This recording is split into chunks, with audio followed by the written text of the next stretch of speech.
gather around and we're going to start our sculpture tour. So come on around here. I'll have a brief introduction and then we'll start our walk. To the museum. I think Benton's ready to start. Oh, yeah. Be okay? Okay, great.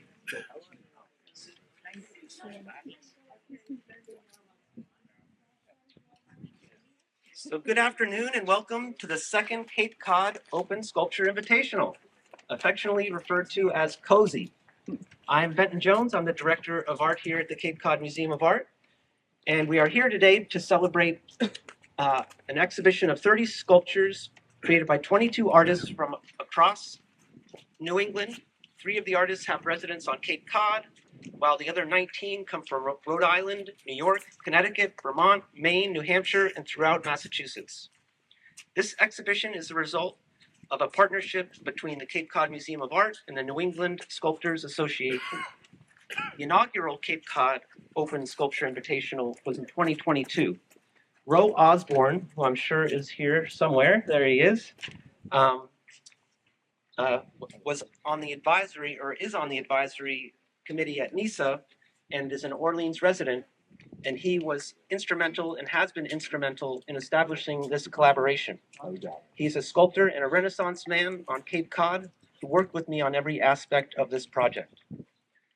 Patricia Aronson, Director of Art at NESA, is she here with us today, or not yet? And the recently retired board president of NESA, Dr. Elisa Adams. They were the key administrators for the call for art. And of course, this exhibition would not be possible without the conglomerate of NESA sculptor members.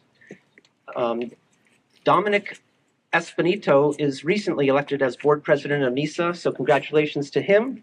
And thank you for serving on the board. I hope we'll be working together on COSI 2026.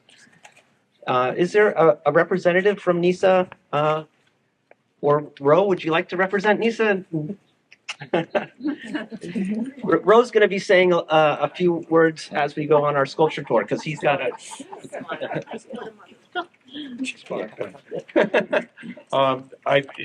This was as Ben said, this was a collaboration between the Cape Cod Museum and NESA. Started a couple of years ago with the idea of having a sculpture invitational out here on Cape Cod, which was something that had not been done as far as I know. I had hoped to get. I had originally hoped to get to put it on in Harwich in one of the big open conservation areas. And when COVID hit and that got put on the back burner, Ben said, why not have it here? So anyway, and about that same time, I became a member of NESA. Mentioned to the staff there this idea, and they jumped on it. And with Elisa Adams' help, Dr. Elisa Adams' help, Yes. We put it together and decided to do it every other year. And here we are. So it's a real privilege for the folks at NESA to be working with the Cape Cod Museum and to be able to have this opportunity for both the outdoor pieces, and coming up in August there will be an opening there will be an indoor exhibit as well, and so we're thrilled to be part of it. Thanks. Thank you, Ro. A few other people to thank. George Perez, longtime friend and sculptor. He provided his expertise during the installation week. Joyce Gromer, our senior marketing manager, created all the accompanying media. If you haven't checked out our website, you should go take a look. You can find all the artists' works and images and their bios, and also you can download this incredible map that she put together. And lastly, also, Sam Tager, Executive Director of the Provincetown Public Art Foundation, offered his curatorial eye with me to jury these 30 sculptures.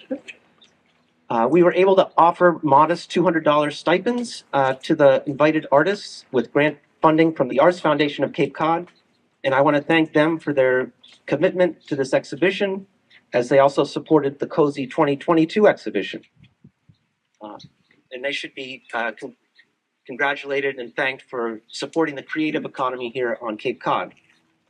We're fortunate to have this 22-acre campus on the Cape Cod Center for the Arts, and to receive the support of our campus partners, the Cape Playhouse, the Cape Cinema and Encore Restaurant. And besides these 30 outdoor sculptures, we also are selecting sculpture for the COSI inside that Rogue had mentioned, and that will run concurrently with this exhibition, ending at the same time on November 16th. It runs from August 14th to November 16th, and submissions are due by July 15th. So if you're a sculptor and would like to be part of the indoor COSI exhibition, there's still time. The portal can be found on our museum website as well as the NESA website. Our museum was founded by a sculptor, Harry Hall, with help from his lawyer friend, Roy Freed, a lawyer and sculptor friend, Roy Freed. We maintain an indoor sculpture porch that's devoted to sculpture from our museum's permanent collection. And we have an outdoor sculpture garden with additional work outside of the summer and fall COSI exhibition. And that's around the building. You can see it in our Usana Denny Sculpture Garden. We have a dedicated sculpture studio, the Harry Hall Sculpture and Clay Studio, where we teach pottery and other three-dimensional art. And on a personal level, I've been creating and teaching glass and metal sculpture for 30 years. So you can rightfully say that this museum has an affinity for sculpture of all kinds.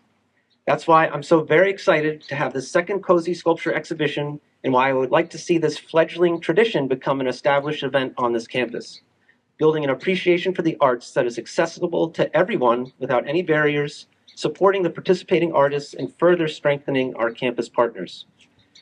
So let's start by going on our stroll. We have, I gotta thank Frank Ostrander for putting together this incredible contraption so we can hear each other, and he's a technical wizard.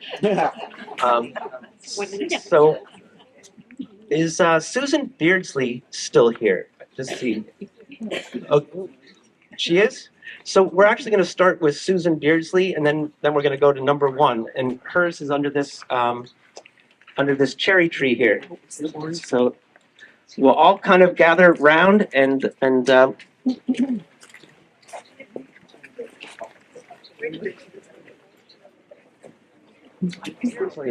Hi. Sit on. Every piece has, you have to talk a little closer to the mic. okay, every piece has history, right? Starts with an idea. Well, this started in the ocean. The body of, we call him Piggy. The body was a half of a mooring ball at the Woods Hole Oceanographic. And after it's been in the ocean for quite a while, they no longer use it because it might be vulnerable and then float away, and then they lose all their instruments, which happens. I think my husband had lost $500,000 worth of instruments once. It wasn't really his fault, but that's a lot. So at any rate, so this was just no longer usable. And my friend, we live in Falmouth and have a houseboat in Woods Hole. How lucky is that? Why aren't we there right now? I don't know. But so my friend who loves the houseboat gave me this for my birthday years ago, the half a ball, and said, "Can I put it on the shack?" They call it the shack. "Can we put it on the shack and use it for fires?" And I said, "No." Two reasons, I guess. One reason is because I didn't want to have fires on this wooden houseboat. Secondly, it was really too heavy for me to move back and forth. And thirdly, I wanted it for sculpture. So what happened is it sits there. This seems to be my process. It sits there. I use mostly found objects. I use mostly steel. It sits there for a while, and I'm looking at it, and I know that it's aluminum, and I gather other aluminum pieces that I happen to have collected. You should see our house. And before too long, this came together like this.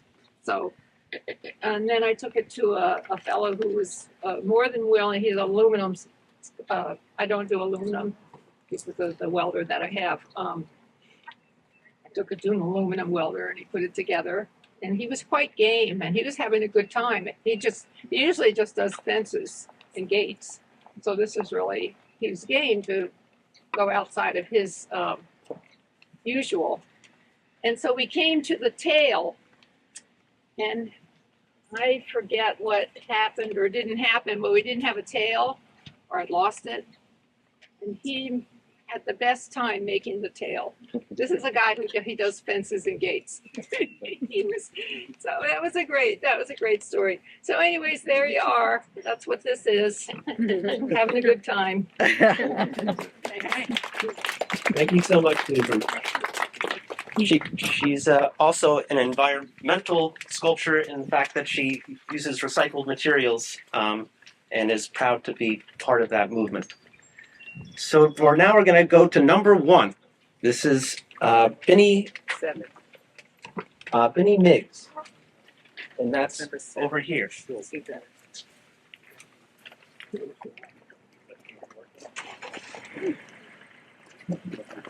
This sculpture is called Cloud Maker. It's made out of gray Berkshire granite, and he says in his description that it's a rainmaker tool of the gods. My carvings today explore a voice within stone while evoking mythical subjects and scales. While most of the stone is local Berkshire granite, marine themes in stone quarried along the coast of Maine are also presented. I know from talking to Benny that he didn't really want to go in depth in the explanation. He likes the viewer to try to find meaning in his works. So it was quite a production to get it in here. It's pretty heavy. So the next sculpture are these 2 blue balls.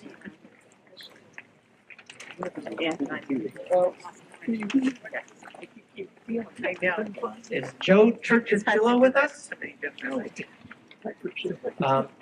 Joe is from North Bennington, Vermont. This is a painted steel and found object sculpture called Couple. Over the course of his career, he's been concerned with creating works that is drawn from elements found in nature and the mechanical world. The sculpture is about contrast. His intent was to create a form which has its roots in plant forms and also geometric man-made objects. This piece is minimal but also has an organic surface. Conceptually, it is about my interest in finding architectural order emerging from nature and translating that into sculpture. My hope is to highlight the similarities and the differences of our experiences in the world by creating false nature or nature recreated. So, if you look at some of his work, you'll notice that he doesn't have the finished product in his mind when he starts, and that's part of his process. Is he likes to go into these projects not knowing how they're going to end up, and he responds to the materials as he's working with them, and so I think that's all for Joe. So next one is Michael. Okay, right across the way here, Michael Alfon. So, and you're welcome to walk on the mulch if you don't have to stay on the path only. I think we're all right here. Just gonna squeeze right by. Yeah, excuse me, sorry. So Michael Alfano is from Hopkinton, Mass. He recently had an exhibition in Boston near the USS Constitution on the wharf. He has a few sculptures here. There's one in front of the museum, and this one here. They're on loan. And this piece is called Anthropocene. Anthropocene refers to the current geological age during which human activity has been a dominant influence on climate and the environment. With her feet planted in the earth and her head in the sky, the silver stainless steel rods that make up her abstract body of Anthropocene are symbolic of the connection between humanity and the environment. That connection is never simple. The rods are twisted, yet all flowing at the same general direction, like the chaos of nature. Sparkling and transparent, the rods create a structure allowing the outside world to shape the body, showing the interconnectedness of life, our lives, and the environment. The base of the sculpture is filled with soil, allowing plants to sprout up along the body, redefining and shaping the figure. The stainless steel rods become trellis for the new life and greenery. The sculpture asks us to reflect on the need for rebalancing between humanity and nature to live in a more sustainable way. So it's a combination of cast bronze and then stainless steel rods welded to it. The hope is that these vines that are planted in the ground will eventually make their way up over the summer and create the greenery that he is hoping for. We might want to boost it a little bit. Yeah. Okay. I'll kind of go around. It's made from cast concrete with inlay of glass castings, rocks, and shells on a wood and glass stand. Tom O'Connell lives in Wellfleet. He has a couple public sculptures in Boston. This piece is called Lady Warrior. He's taught classes at Castle Hill in casting concrete, but he also casts glass elements, as you can see on the base. He wrote a brief statement. He says, "The Lady Warrior is an abstract depiction of a mythological female bust with accompanying parts to produce a narrative of a strong, confident, and ancient lady warrior, ready to face the challenges of the new millennium." Tom O'Connell is a Wellfleet-based artist where he maintains his studio, and he has a really interesting outdoor walk that goes out into the marsh where he places all his sculptures. And we'll continue on here with Ro Osborne. Yeah. This piece is called Respite Oak Street. Actually, I finished it in January this year. I built two benches. Going back, I've always been intrigued with the idea of bridges in pieces and the sculptural elements of bridges. And so I decided what better way to convey a bridge than to make a bench. This is made to be sat on or stood on. It's strong, and it's made for people to come by and to interact with the piece. Symbolically, the big pieces here, the big circles are everyday. The challenges of everyday life and the drudgery of everyday life, and then after you've sat and taken a breath, they get smaller. I'm just going to toot Ro's horn a little bit. He's worked as a carpenter, a boat builder, a contractor. He served as editor for Fine Home Building magazine for 11 years. In 2005, we moved to Cape Cod, where he began practicing freelance architectural photography and journalism. In the fall of 2010, he published Framing a House, a highly visual introductory book at constructing processes. And a second book called Finishing a House was published in 2012. He began working as the senior editor for the Journal of Light Construction, a national construction magazine. In addition, he's a musician and a songwriter, playing the stand-up bass and in two different Cape-based groups. And finally, and most importantly, Ro creates abstract, constructive sculpture for both indoors and outdoors. And he's begun painting. Deserves a hand. There's no one like him. Okay.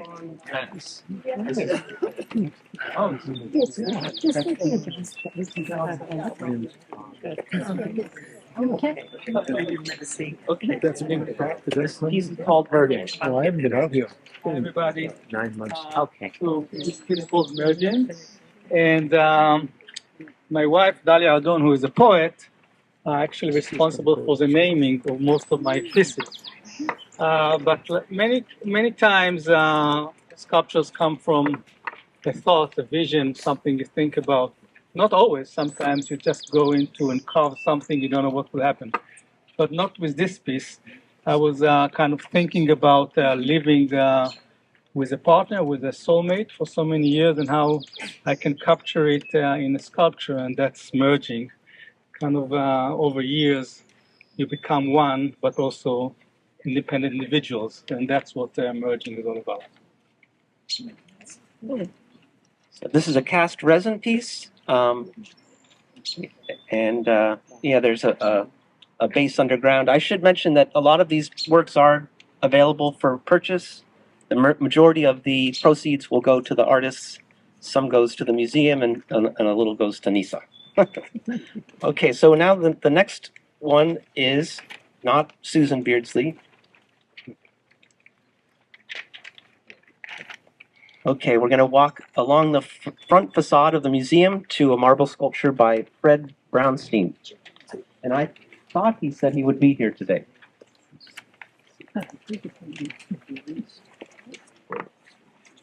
The title of these.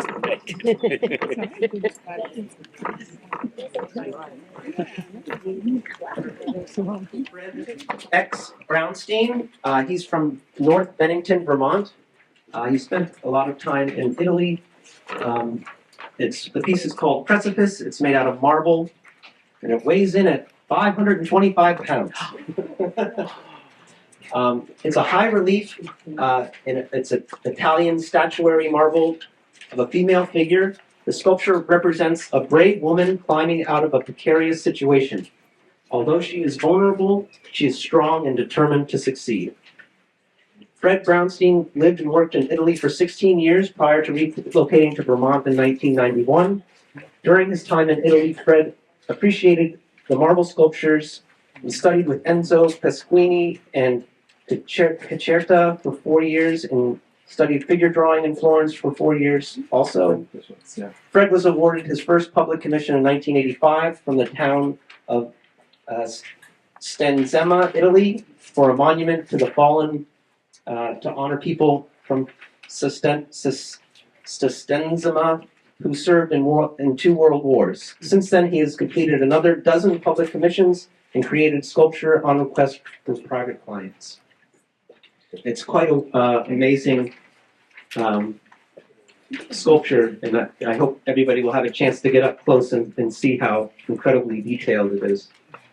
I have no idea how he's able to get his tools into all the hard areas, the hands, and it was quite a feat to get it up here and to put it on its base as well. So, okay, the next piece is this red piece here.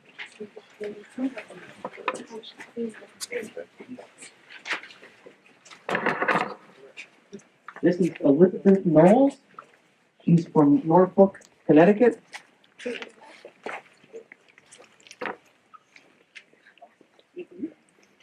If an artist is here, if you just speak up and let me know, because I'm not sure who's here and who isn't, because there's lots of you.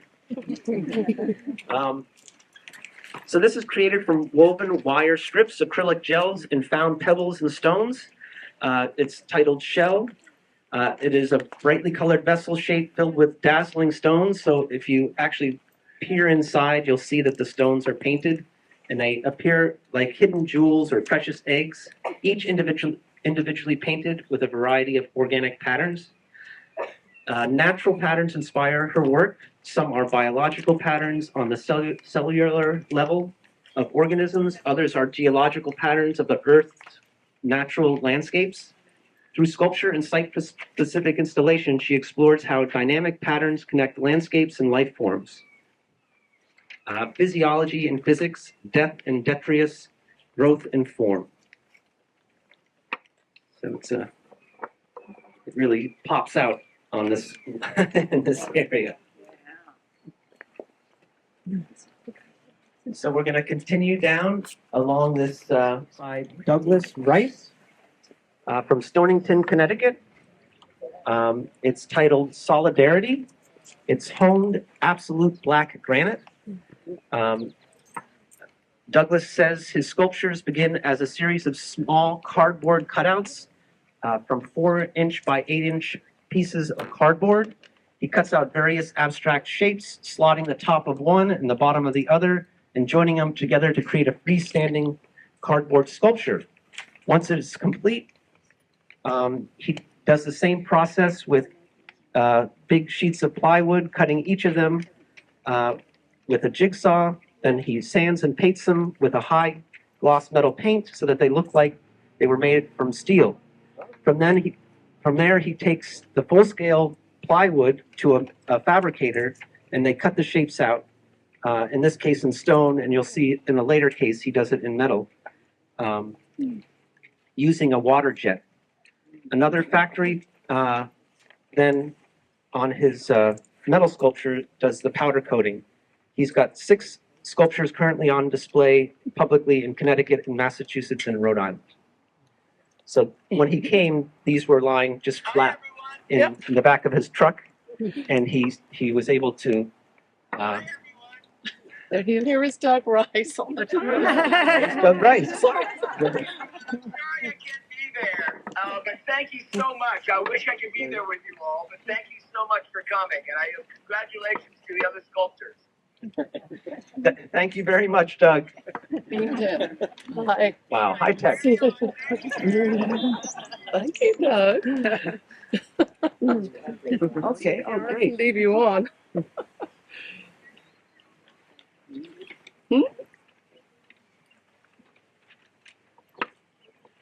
Okay, this is by Justin Perlman. It's stainless steel and forged steel. It's Diora, and he's from Bethlehem, Connecticut. Hi, thanks for coming. I created this piece to celebrate the birth of my goddaughter, Deora. She was born during the pandemic in Pittsburgh. She's a Pittsburgh Steel Town girl, so hence the steel themes. She's a pandemic child, and so I created the piece. Her name is a blend of her parents' cultures, Korean and Hebrew. And so Can you speak a little more in the mic? sorry, Deora means powerful light. And I wanted something that was emerging that represented her. The nest is all hand forged steel. It's a thing with 180 pieces that were hammered and it's fabricated stains.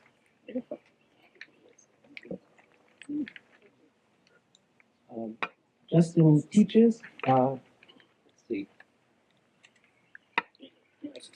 Yeah. I teach bronze casting, sculpture, mixed media sculpture, and metalwork at the New Canaan Silvermine Art Center. And also, your studio is in Bethlehem. Yeah, we just moved. We just built the studio, so I spent the last year building. It's beautiful, and he uses an English wheel to help shape the stainless steel, which is a lost technique where you have 2 wheels and you roll the metal back and forth until you get these very even curves. Thank you. So this is another piece, the second piece by Vinnie Midge. This one is called Loio. It's also made from gray Berkshire granite, and he describes it in one sentence. It's from the first life on Earth.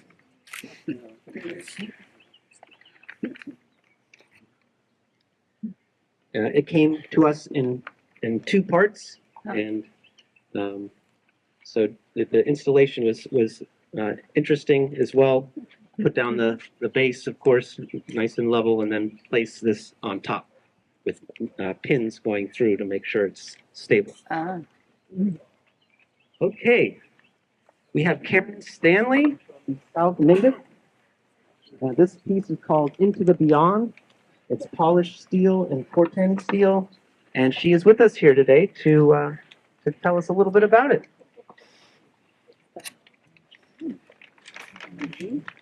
Hi, everyone. The incubus of this sculpture was someone brought me back this pendant from Peru, gosh, maybe 30 years ago, and when she put it in my hand, the stone fell out. And I thought, I love the void. And I've never put the stone back in, but it basically inspired me to create this piece Into the Beyond. I'm also a garden designer and landscape historian, so I think very deeply about space. I've seen many gardens around the world, and so between the Chinese moon window, Alice in Wonderland, and I love this idea of still water on a vertical plane, sort of this imaginary portal. And so this is a very highly polished steel, number 14, and it's engineered in a way that, you know, with the curves, so there's a lot of movement. When you walk close to it, you can spin. I sort of like the magical quality of it. And actually, my rings are also the same. So it's about this moment of reflection, literally, and wonder, and a sort of dreaming piece in the space. So, and it's on Core 10. And so thank you.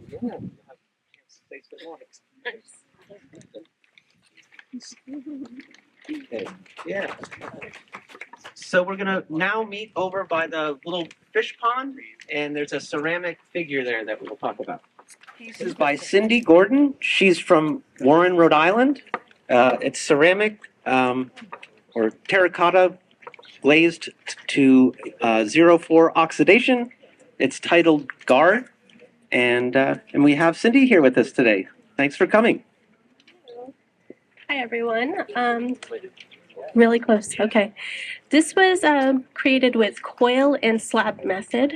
So I just built up, and once it was solid, I carved out all the holes. There's a small wave nestled inside. So this symbolizes my connection to the ocean. My ancestors are from a small Azorean island, and they thrived by the grace of the ocean. And I live in a small coastal town my whole life. So it symbolizes motherhood for me, guarding, and also just giving back to my ancestors. There's little pods growing from our hands too to show growth in the next generation. Thank you. And you did also mention at one point that the surface is very smooth and worked, so that it has To show that wearing. right. Well, it's beautiful, and take a moment to look at the wave inside of the figure. It's quite a delicate piece. So, okay, the next sculpture is Kevin Duffy right over here.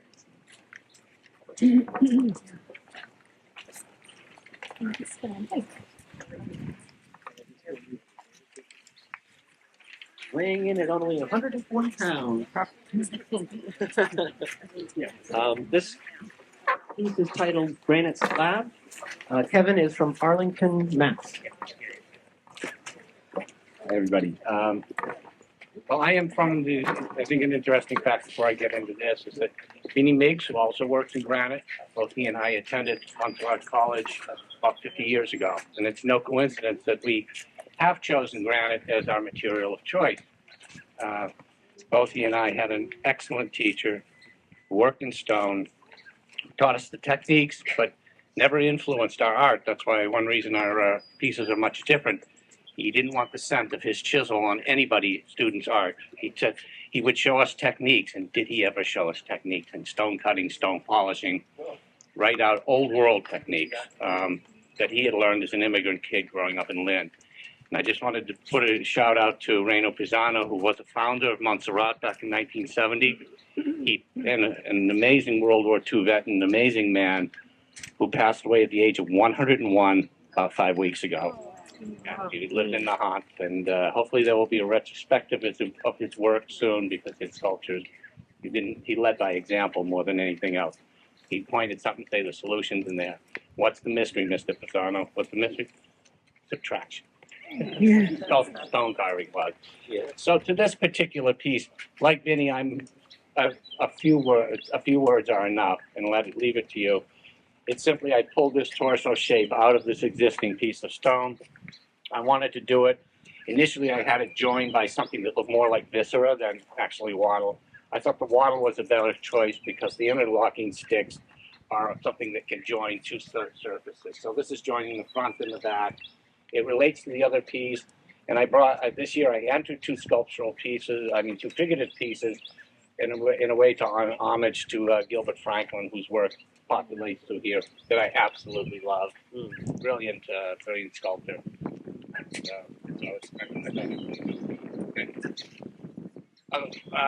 Suited for this particular, for lack of a better word. That's why we don't say a lot about our sculptures. Inlay. And then this is an inlay, and so I cut back the stone. One of them pops out, and this is actually colored on. Cut the back in here too, just to give it a little bit of something else. I thought the surface was flattening out a little bit, and I think that gives another sense of design, something else to discover as you get closer up. Yeah, thanks. Kevin was very instrumental in helping us resurrect some of our aging stone sculptures in our permanent collection during the digitization process. I guess it's been 2 summers now, but so I want to give him my thanks for working on the Gilbert Franklins and bringing them back to life because they look beautiful still. Okay, we have Helen Duncan from Haverville. She has these very interesting plant-like porcelain, clay, steel, and wire pieces that are on either side of the path. The piece is called Begin Again. Begin Again is an installation composed of vitrified pieces of porcelain on flexible steel wire. The installation references themes of vulnerability, resilience, and tenacity inspired by native flora. I choose materials that best communicate a concept or experience that is a personal one to me.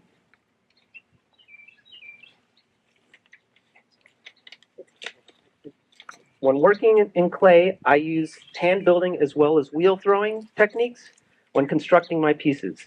I might choose the seductive plasticity of porcelain with its vitreous translucency or earthly grounded weight of grogged stoneware. The materials take form in a visual language and become multiples in installations or pieces in a series based on a theme. In my sculptures and installations, I explore themes such as displacement, resilience, and the delicate balance of the natural world, its beauty, and the fragility of our interconnected environment. Oh, you're here. I didn't want to interrupt you. I didn't want to interrupt you. You did it much better than I would. So you said it all. I don't have anything to say. I guess I could mention the only thing that wasn't mentioned is it's porcelain. We did say it was porcelain, but the technique I use is rolling it out, making it very, very wafer thin, because I'm really attracted to the translucency. So when the light hits it, you can pretty much see through it. And also at night, I have solar lighting underneath, and they take on their own life form. Yeah, they become a kind of unit. And as Benton so eloquently mentioned, yes, I'm very much interested in that kind of resilient part of nature, especially living here where we do in this climate. You know, you don't expect in the spring for things to actually come back. I'm always amazed that with life comes back. And, you know, these installations were inspired by me walking in the winter with my dogs, and then utter desolation, you know, because I come from Ireland, things are green all the time. But here, I was always amazed that life came back. So this is part of the inspiration for these and the resilience that happens in this whole state. The beauty that comes back. Thank you so much. Thanks for talking. Thank you very much, Helen. So we're going to continue to, in front of Encore, there's a second one of Rose's sculptures, Diversion 5. We had thought this would be an appropriate piece for in front of a bar because it because it has the bubbles coming up, and so it's like a glass of champagne. Anyway, I'll let Ro take it from here. This piece, it's called Diversion. It's actually the biggest of my bubble series that I've done. My pieces had too much order in them, so I thought, well, what's the most disorderly thing than just a random bubble trail? So I started making bubble pieces, and then found out that there was actually order in them. So it sort of destroyed everything. And Kevin had mentioned the mystery coming out of this. One of the reasons I love working with the cylindrical geometry is that it's really hard for me to visualize how it's going to look. So the mystery comes out for me when I start putting things together. I never completely realize how it's going to look when it comes out. But this is just sections of PVC pipe, and one of the cool things about it is that it changes. From the angle I'm at, it's completely solid, and then from the angle where Benton is, it becomes transparent. And as you come around, it also creates some really interesting shadows and stuff. Thanks. You can see the overlap in Ro's connection to building and being a someone who knows how to build structures from point A to the very finished. And so I think that's important to acknowledge that that's one of the reasons his sculptures also have materials you might see on a work site incorporated into his sculptures. So now we're going to go in front of the restaurant near the road. This piece is called Goddess of North Main Street. It's by Gary Rathmell from Newton, New Hampshire. He says, I currently live in New Hampshire, having moved there from upstate New York, where I studied metalsmithing with Albert Pele, and also worked for him. I currently work with forged and fabricated steel and draw inspiration from the futurist and surrealist movements of the previous century. I've exhibited in the Finger Lakes show in Rochester, New York, various national parks, the Newbury Art Association range, where I won Best of Show in their grand opening, and in other galleries in New England. I've recently added more equipment and space to my studio and shop and look forward to making more sculpture in the coming years. He mentioned to me when he was installing that he does use a lot of reclaimed materials. This section is a gas tank that he cut and welded back together, and he also forges and bends metal. His instructor Pele is probably one of the most celebrated iron workers in recent memory. So he gets his talent from the best. Okay, so we're now going to head towards the cinema. And we have a second sculpture by Gary Rathmell. It's a yellow, bright yellow one. You can't miss it. A piece by Gary Rathmell. Again, he's from Newton, New Hampshire. It's forged and fabricated steel and painted. He didn't really have much of a statement for it other than the title. It's called Stepping Out. So you can see it's a figurative sculpture. And as he mentioned before, he is a celebrator of the futurist and the surrealist movements, and I think that's pretty evident in his piece here. But it's a really standout, great work of craftsmanship, every detail. So we have Melanie Zibit with us here today. She's from Shirley, Massachusetts, and this is a piece made from bronze on an enameled aluminum disc titled Genesis. And you have to look closely. There's also an apple on the base. And with that, I'll give you Melanie. Thank you so much. It's an honor to be here and have my piece in the show. Oops, I got to talk into it. So, all right. Genesis was made in Italy in 2018. I went over there. I often, over the years, go over for a couple of days and just bat out a bunch of pieces. And I had in my head sort of what I wanted to do. I brought a little maquette, and when I started to make the maquette, I wasn't happy with it. And the foundry, they got someone to make an armature, which is an internal structure to hold the, I make them in clay, and then they make a mold, and then they cast it. So when I started this piece, it was more like just, it was a fish, sort of, and I was not happy with it. So I just let myself go. And my son had told me, just let yourself go, Mom. And so I did. And so it's all the stucco of the thumb dabs of, this is all the clay. I would have a blast just pushing the clay onto the sculpture. And so as I was making it, there are two forms coming together. And it just is evolving. And I got the idea, it was Genesis. So it just came to me while I'm working. There's some kind of magical inspiration that happens. So I made the piece with the contrasting textures and the smooth. And while I was working for lunch, I would have an apple. And it just occurred to me, oh, Genesis, I'm going to make a little apple here. So there's a little bit of humor, which is, lots of my sculptures are very serious. So I was glad to lighten it up. And and then when it came back to this, so also these colors on it are called patinas. When you've got a bronze, after the piece comes out of the casting and they sand it down to make it smooth, you put on a chemical with a torch and it changes the color. That's how these pieces happen. So I just went, okay, turquoise.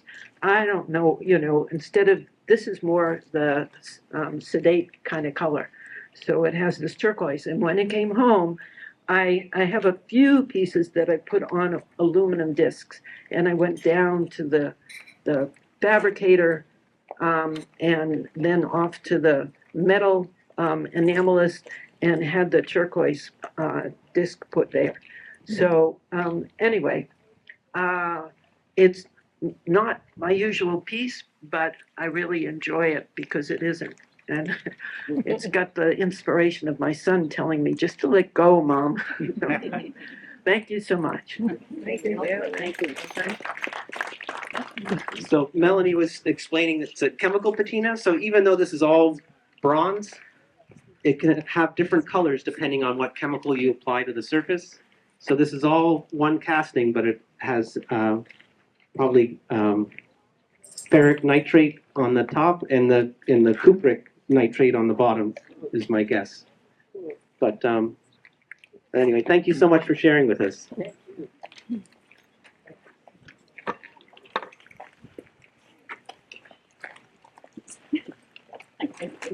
This is Kevin Duffy's second piece of sculpture.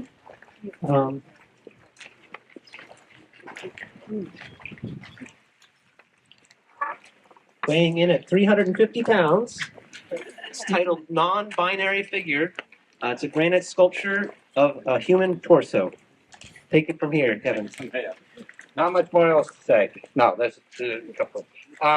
So if some of you might remember at the other one just up there a few minutes ago, I mentioned my mentor and teacher and what was a secret of stone carving. I just said subtraction, subtraction, subtraction. Well, this is an exercise in not only subtraction of material, but also subtraction of anatomy. I wanted to actually I was thinking, there's a lot of this non-gender and binary, and I just thought I wanted to do a human figure form with no reference to either gender, sex, or whatever. So I omitted most everything that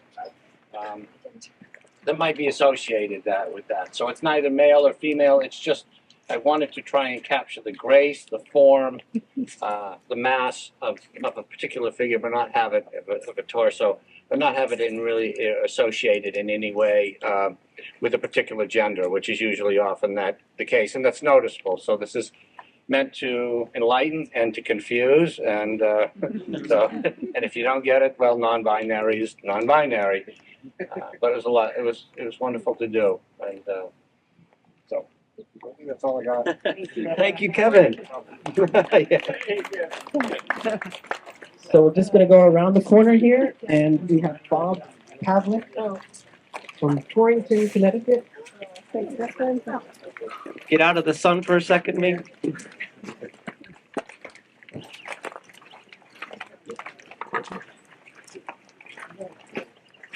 This piece is called Vapor Line. Bob Pavlik from Torrington, Connecticut. As I said, it's welded steel, but it's also painted and then highly polished. And it's really a masterwork of craftsmanship. So thank you, Bob. Okay. Let's see. Well, I'm Bob, and the fence post is not part of the composition. Just to be clear. Let's see. In addition to being from Torrington, I'm also a professor of architecture and of sculpture. So my background is in architecture. My specialty within that is digital fabrication and something called computational design. So I do a lot of work on the computer. So I'm going to talk about this in two different ways. I'm going to talk about it as far as what we actually see, then I'm going to talk a little bit about the process quickly. So looking at this, it's one continuous line that traces its way through space. And then it's got a bunch of kind of precision alignments along the way. So this beginning piece here and the ending piece over at the other end are perfectly in line with each other. And if you stand along that line, you can see that the centermost piece, which is up in the air, is also perfectly in plane with those two base pieces. It's got a couple of points where it just very, very, very narrowly misses itself as it wraps back around. It's made out of welded steel. It's got an automotive paint on it, so and then it's buffed out to an incredibly kind of fine polish, so it picks up the reflections from the sky. So on a day when there are a lot of clouds, you can read the clouds in it, and it kind of disappears and melts into the sky. So that's kind of where the name came from, that it's sort of like vapor, it's like air, kind of the color of air. Yeah, and I fabricate everything myself, so I don't send anything out to a fabrication shop. Everything I do in-house, from the welding to the design to the paint work. That's all mine. Let's see, process. We've heard a few people talk today about kind of process where they don't really know where things are going. This is a little bit of a combination of both not knowing where it's going and being highly, highly controlled. So it starts out as kind of a material experiment, playing with materials. And then once I've discovered a behavior, figuring out how to capture that behavior and then control that within on the computer, so that I can then play games with that. So in this case, what the discovery was a miter joint, a complex miter joint. So each of these joints right here is what's called a miter joint. And unlike a simple miter joint is like a 45-degree angle, you put the pieces back together and you get a 90. With this, the starting angle, the rotation of the piece is an odd angle, and then none of these is at a 90. And so everything is what's called a compound miter. So it's cut in two complex directions at the same time. And so like this piece and this piece here are the same piece of steel with no waste. So it's one cut, and then the second piece is rotated 180 degrees and brought back together to join up to the first piece. And every joint is like that. So this essentially started out as one, like, I don't know, I think like 60-foot long strip of lengths of steel with a bunch of complex cuts, and then parts rotated and brought back together to make it one continuous loop. And so once that was discovered, this is kind of brought into the computer to be able to control where these points are. And as I move a single point, I've got it kind of automated. So as I move a point, the entire rest of it kind of changes like the rest of the path. So I can rotate the input angle, and every single one of these joints automatically updates. Then I extract that information out of the computer. These were all cut actually by hand. The angles are mapped on with a very precise digital angle finder. And then all these parts were clamped down with a series of fixtures that are made on a computer-controlled CNC router. So there's precision in maintaining all of these angles as things are cut and welded back together. And then the complication being, as you weld something, there's a lot of heat involved, so things move. So, and things are so long, if something opens up a 1/4 of a degree, it ends up moving an inch at the other end. So there's a kind of a feel for things of how much to misalign things to start with, so that when I weld it, it ends up coming into exact position. Let's see. Yeah, I think that's probably about it. And you can see more of my work on my website. You can find me on Instagram or my website, which is justmyname.com. Thanks. Thank you so much, Bob.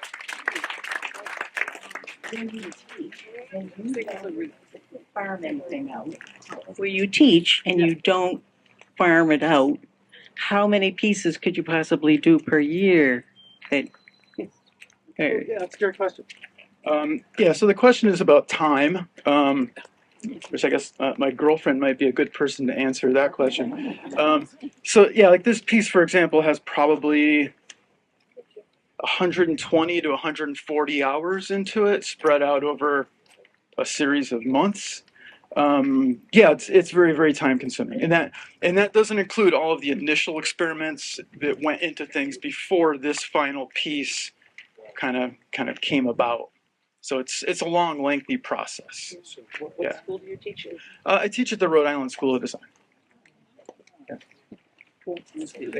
Thank you so much, Bob. Beautiful piece. So behind you, we have Karen Stanley's piece. Karen actually has 3 different pieces in this exhibition, which is she's the only sculptor in the exhibition, and that 3 of them ended up getting chosen. So congratulations, Karen, on that. And they're all extremely different, which is also incredible. This one's called Illuminata Rustin, and this is a series that she's been recently developing, her most recent series. Thank you. And I'm just delighted to be with so much great talent with my fellow sculptors, and thank you for citing my work for the show. So, as I mentioned earlier on, I'm also a garden designer thinking deeply about landscape in the day and the night. 2 years ago, I do a lot of stone monoliths.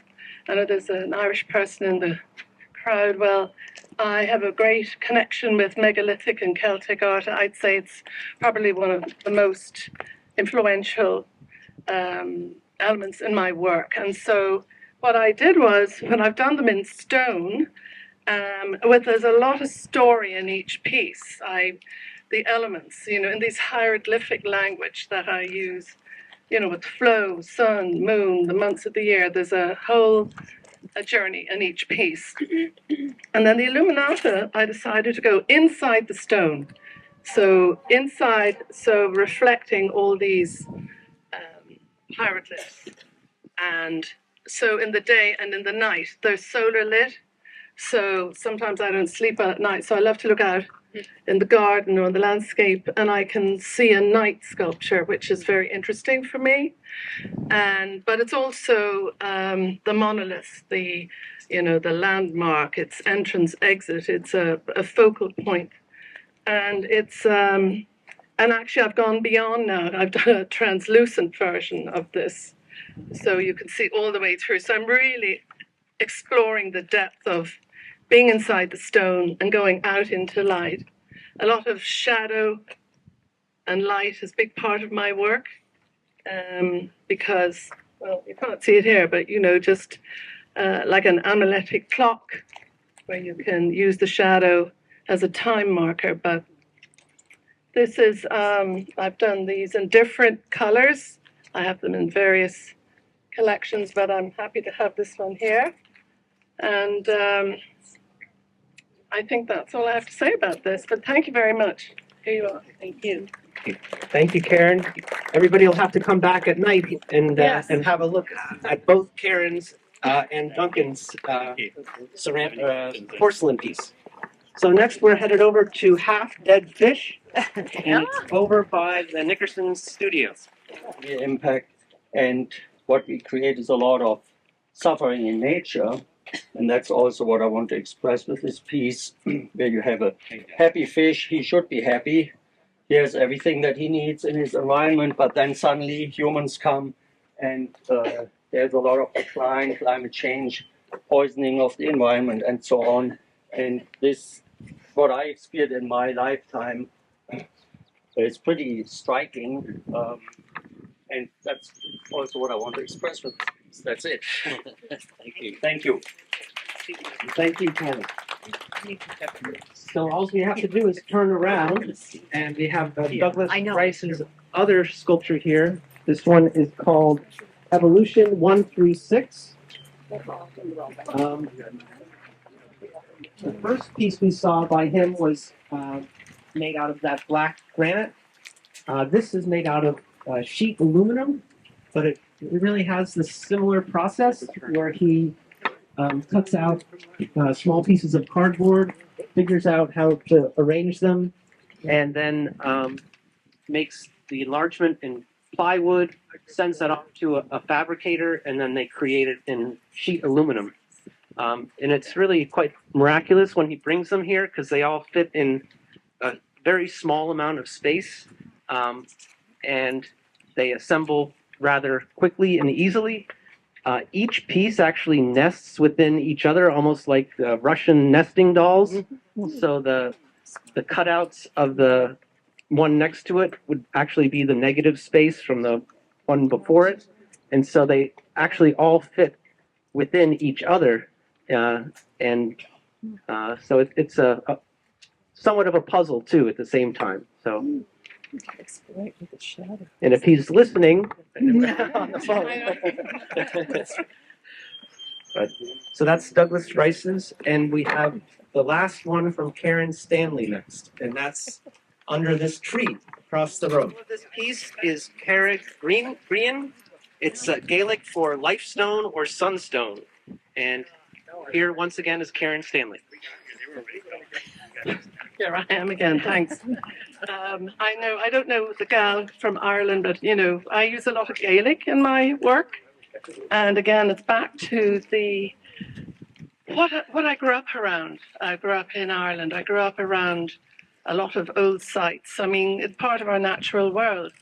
I mean, to have ancient stones all around the landscape. And so it's something that I've always carried within me. I mean, I really embrace the Celtic vernacular on many dimensions. And Carrick Green basically means an old stone.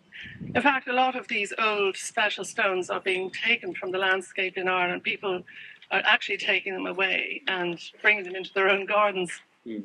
But I love the beauty of when you take an old stone and you cut into it a story. This is using Ogham, or Ogham they call it. It's our sort of ancient Celtic hatch language. You'll see it on some of our stones. They're lines with, it's almost like hand language, using the lines of your hand. It's a very complicated alphabet. But this one says welcome.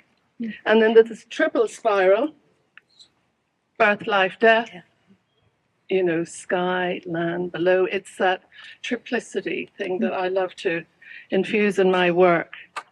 And the single spiral of life, infinitum, the continuum. And so when you look at an old stone with these hieroglyphs, my hope is that it transports you to an ancient place, and it's a sort of reinterpretation of the ancient into the modern vernacular. And I would say most of my work is outside, some of it's inside, some of it's on the wall, but I just love the old stones and how they make you feel, and what I feel when I see the stone.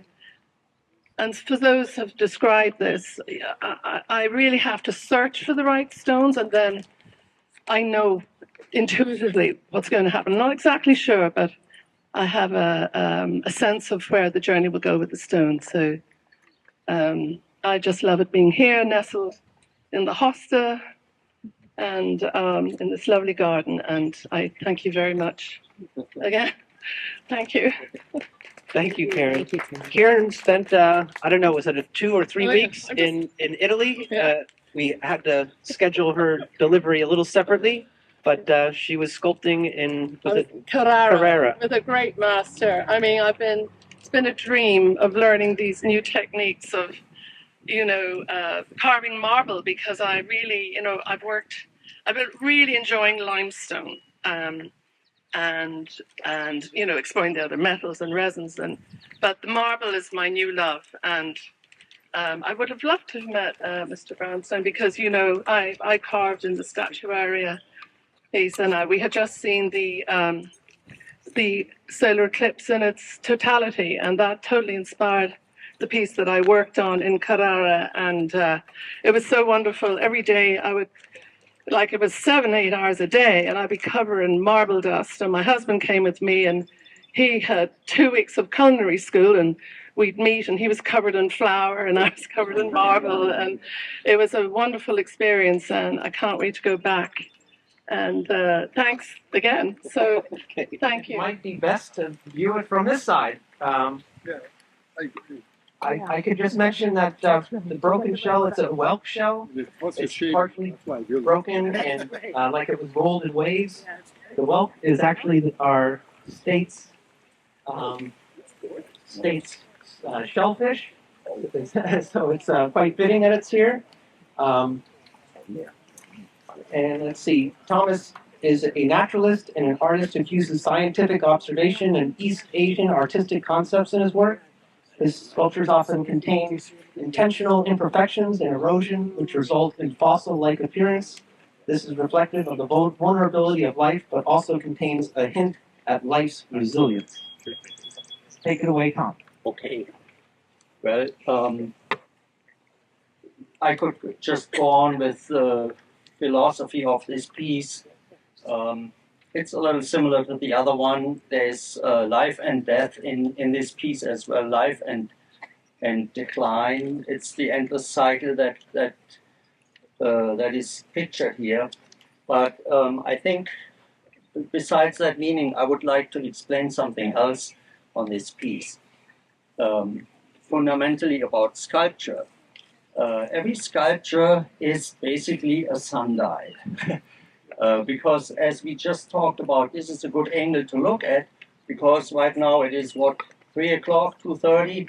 The sun comes from that angle and gives you a lot of shadow and light, and every piece that is three-dimensional works like a sculpture, and as the sun walks around it, it consistently changes in its appearance, where the shadows fall, what is dark, what is light, and so on. And I think if you ever purchase a sculpture, it's a good way to think about where to place it if you have that in mind. Every hour, the sun moves 15 degrees, and with these 15 degrees, the light totally changes on the sculpture. And you can, you can calculate where that tree will cast its shadow at what time of the day, where the house wall will be in the shadow, in the light. and also where the sculpture will be lighted and from what angle you look at it. So that was just a practical note on sculpture. I think that's it. Thank you. Thank you, Tom. So now we're going to head across through this gateway into Nicholas Swearer's bronze piece, Gossip. Nicholas Swearer, he is from Thompson, Connecticut. This is cast bronze. The piece is called Gossip.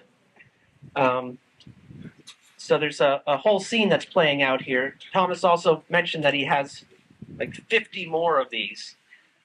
So we just got a small sampling. Let's see. Gossip is comprised, in this case, of 5 bronze characters. Innuendo, sense of entitlement, laughter, and humor. It is one of many of Nicholas Swearer's human narrative installations of our social didactic. Each one of his characters is an icon for an emotion or physical state or for an action, and as such are an observation on the universal human condition and interactions. He has 2 main areas of interest, humans and animals.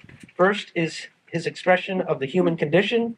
This includes his observations of who we are as human beings, our characteristics, attitudes, how we interact as social beings, and the ongoing issues we deal with as a society.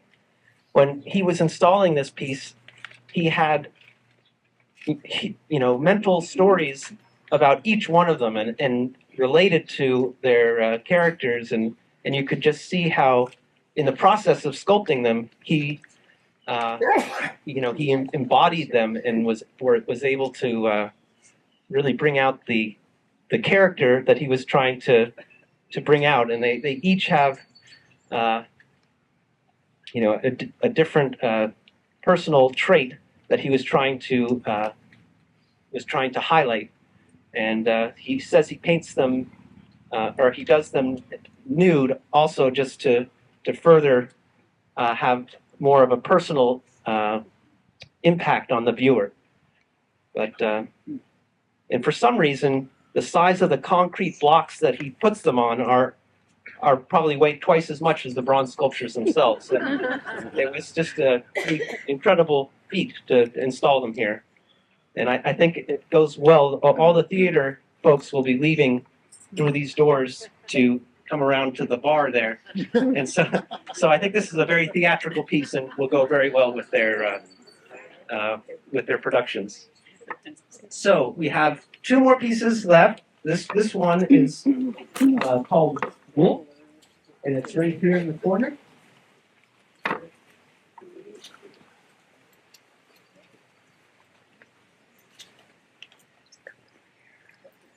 This piece is by David Adelman from Andover, Mass. It's Danby Vermont marble in a granite face. It's titled Wolf. The sculpture was inspired by a visit to a wolf sanctuary on a cold winter day with a beautiful crisp white crescent moon.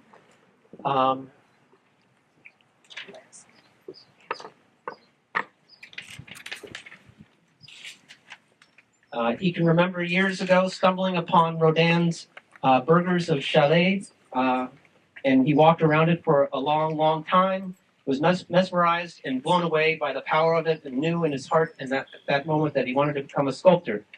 He started in water clay, then oil clay, and then started mold making, and then did some bronze casting, but eventually found stone, the perfect mix of courageous action, physical exertion, intense observation, and focused contemplation. Can you think of a better way to spend a day? I've come to love everything about sculpture, the sculptural process. It's fulfilling and fun. If I make something that others enjoy and gives me some pleasure, and then all the better. So that's Dave Adelman. Oh, they're here. Okay. That guy sounds really interesting. Here, Dave. I have nothing really more to say. You did a great job. This is the wolf. I'll just add one thing. This is when I come to an idea and I have a piece of stone, to me the fun is just like I decided I want to make a wolf howling at the moon because I saw these beautiful wolves, and it's just so nothing philosophical. It's just so fun, like to try and have a block of stone, and just try and pull out the foot or the mouth or this, and then you're working along like, oh, I see it now. And once you get a little, you start going. So for me, it's an exercise in fun. Gorgeous. Well done. Thank you for sharing, for coming. This is great. I'm late. So well, I might want to mention also Fred Brownstein is here from Maine. He arrived a little late, so maybe we at some point can gather back at his precipice marble sculpture, and he can let us know a little bit about it. The tour before the reception is over in that little grassy piece of lawn across from this little cottage. So this piece is made by Ron Mattia from Glen Falls, New York. It's galvanized steel, glass, and with a concrete base. Saunter, it's titled Saunter, is a piece designed for an exterior installation. It consists of galvanized steel and glass and is designed to withstand the elements. For the last 5 years, it has been exhibited in landscapes year-round. Saunter is secured to a concrete base, which is flush to the surface. Ron is a native of Staten Island. He lives in Glen Falls. Ron's work as an artist began over 30 years ago with the medium of glass while working with his parents in the family stained glass business. He found himself drawn to incorporate the contrasting forms of steel and glass in order to represent both the strength and fragility of nature. He has incorporated Himalayan salt into his work. Rebirth, growth, and change have always been central to his sculpture, influenced by his love of nature. These ideas represent nature's upward movement, its need to thrive. The concept of nature is evident from the form and shape of his work, a contrast to the chosen medium of discarded steel, influenced by his urban upbringing. So this is Saunter, and yeah, it's quite interesting, the contrast of materials, metal and glass. And this marks the number 30 on the map. This is the last one in the COSI outdoor exhibition. As I mentioned, we will be having an indoor COSI exhibition coming up this summer, and then it all culminates on the 16th of November when we'll have a closing reception. So we have a chance to get together one more time and celebrate this incredible indoor and outdoor sculpture exhibition at the Cape Cod Museum of Art on the grounds of the Center for the Arts. So at this time, I think what we should do is head back to the museum. We have some wine and cheese, and we might take another look at Precipice and enjoy each other's company. But thank you all for coming. I think there were some themes that kind of revealed themselves today. I think there was a lot of environmental themes, people concerned about the planet, and I think that with sculpture, it's a great way of trying to speak to these themes in a way that people can really relate. And it's great to be able to offer all these sculptures as a free. There's no barriers for people to come and see this exhibition. So I hope you'll bring back your friends and come and wander the campus again. Enjoy the sculpture, and thank you all for coming. Thank you. Thank you.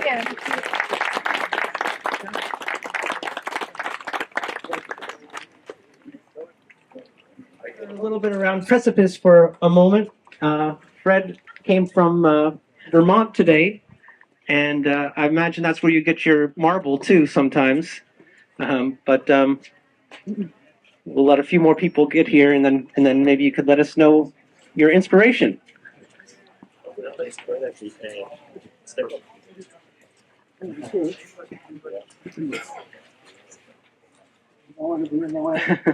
Okay, here's Fred. Thank you. It's great. All of us that do stone sculpture always have a big problem moving in a stock. And not every place will show it for us either. So if I may speak for some of our other carvers here, I'm grateful to Benton and Cape Cod Museum for giving us, I mean, he has a lot of patience. He has a couple of really strong guys to move these things into place. But, so I'm at obviously one extreme of the sculpture spectrum, shall we say. And it's very traditional technique used to carve these figures. And there's two parts to it, of course. There's the technical part, and then there's the aesthetic. And you can see that she's not a classical or neoclassical figure. She's an athletic contemporary figure. And yeah, all of us get in precarious situations from time to time. So I was trying to explain that even though you might be vulnerable in precarious situations, such as, poetically speaking, this precipice that she's trying to get off of, you somehow go through it, which he's doing. And so I'm trying to take a contemporary concept and use a traditional method and traditional material of this Italian statuary marble to achieve sort of both a combination of technique and using a contemporary way. Yes, Fred had promised that at some point he's going to show up with a chunk of marble and before our very eyes sculpt a figure. So I can't wait to see that. So thank you very much, Fred, and let's go enjoy each other's company with some refreshments. I may never get up again.